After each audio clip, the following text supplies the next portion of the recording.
Okay, good afternoon, everybody. This is what they call the social orchestra. The thing about the social orchestra is I never know who's going to be in it. So I know there's going to be lap dulcimers and hammered dulcimers. Over the years, we've had quite a selection of instrumentalists. Last year, we had a bassoon and an alto horn. Previous years, we had a steel drum section, a penny whistle section, ukulele section, several guitars. I think you get the idea. The thing is, I never know beforehand. That's the challenge of this particular thing. So what I do is I write up an arrangement for mountain dulcimer and hammered dulcimers and a bass part, hoping that there'll be a bass player. Sometimes there is, sometimes there isn't. And then I see who else shows up. For a couple of years in a row, we had a double reed section, an English horn and an oboe. So that meant that I was spending my spare time while you guys were on your breaks, munching and romancing. I was there writing parts for people so they'd have them and all that. And it's kind of a loosey-goosey kind of setup. And we're starting to get organized here. Okay, in keeping with the kind of precepts laid down by the powers that be here at Kentucky Music Week, we will be doing the vaunted 2 pieces as dictated, as I said, by the powers that be.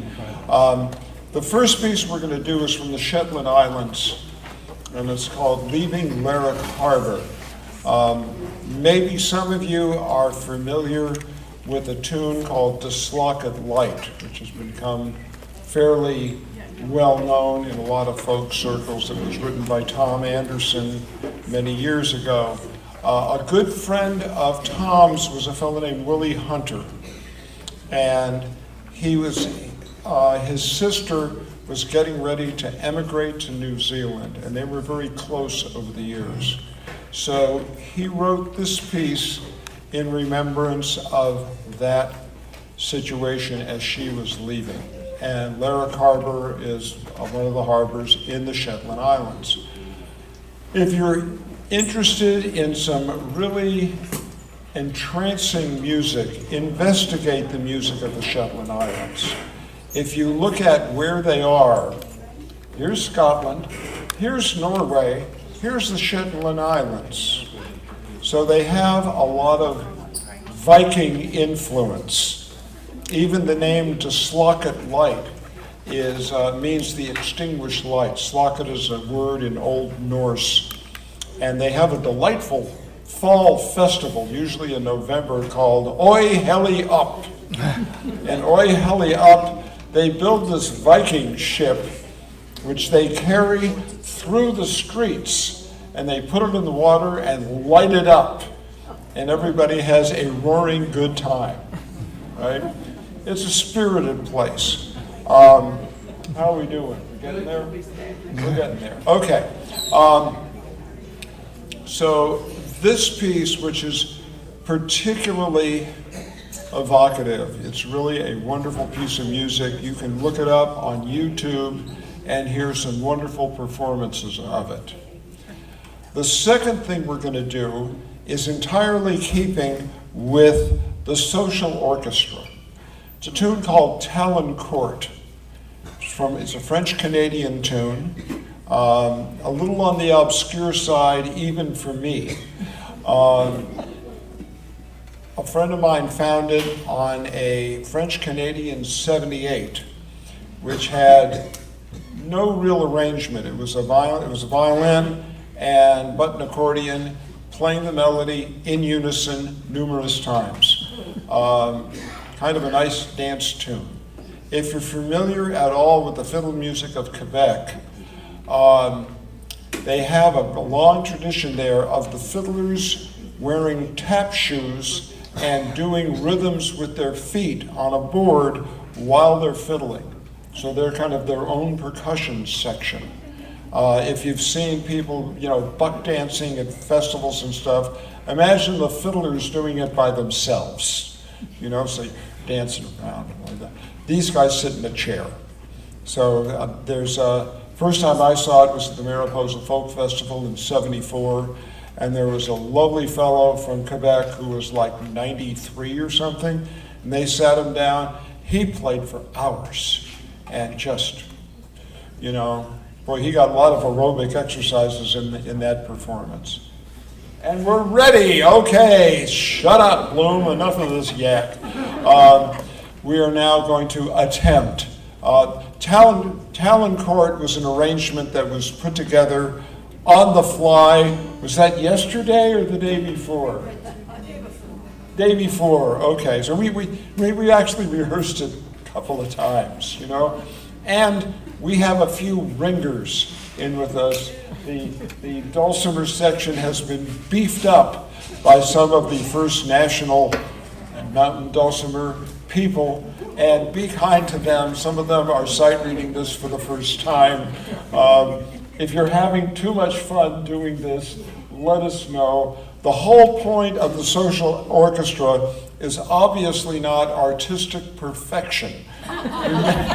We mainly go to have a good time. If people screw up, that's the deal. I always tell people, the notes don't matter because the rhythm is the most important thing. Miss the notes, get the beat, you'll be fine, nobody cares. Okay, thank you.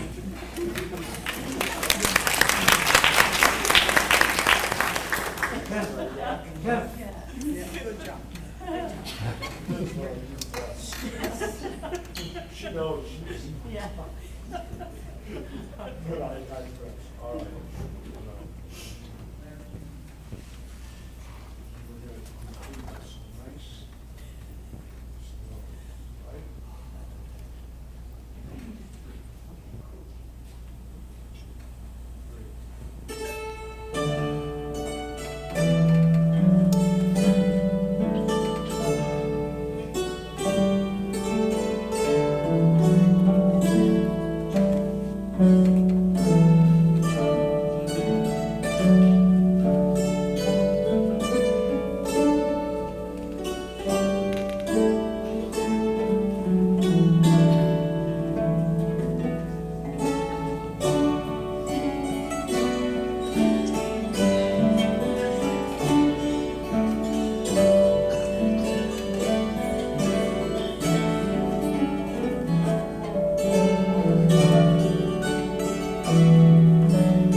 dulcimer players, they tell you when they come in. Okay? And if you're going to make a mistake, make it loud. Okay? That's called long and strong.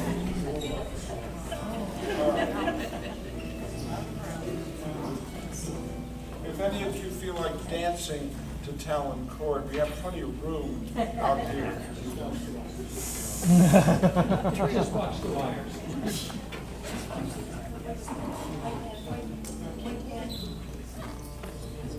Yeah. I know. I'm watching them have a scholarly discussion here. Anybody got a commercial they want to do?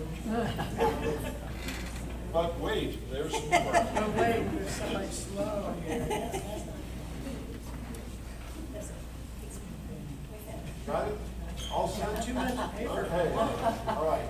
Deep breath, in through the nose, exhale. Nice and calm, so we're not going to rush, right?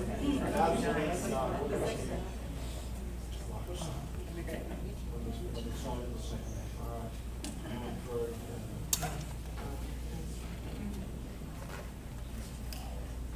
One, I'll give you